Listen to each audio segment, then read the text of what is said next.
We've talked a lot about the IDR processing backlog and the PSLF buyback processing backlog and what's going on with public service loan forgiveness, but what about borrower defense to repayment?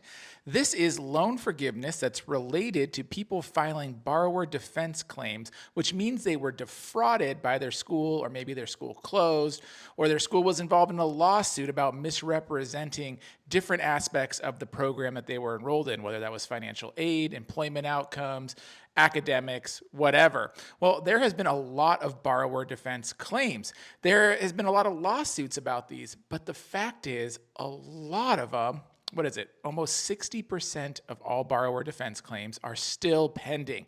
Now, we got this information from a Freedom of Information Act request, and granted, it is a year and a half old. That was the last data they would give us.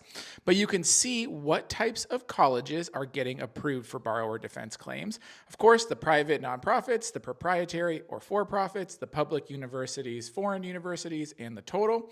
And you can see how many were approved, denied, but the big number is still pending. Almost 59% of all claims are still pending, meaning the Department of Education has not even ruled on them yet. So this is very concerning because there's a lot of people who are in limbo waiting on their borrower defense claims.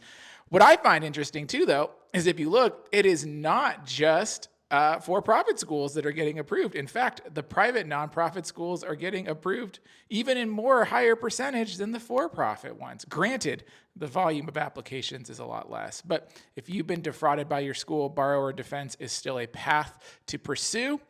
But realize that you will be in limbo waiting on the Department of Education to rule on those for a long time, potentially. Let me know your thoughts in the comments. And of course, you can find this full data set and all the information on thecollegeinvestor.com today. Link in bio, link in description. And let us know what you think.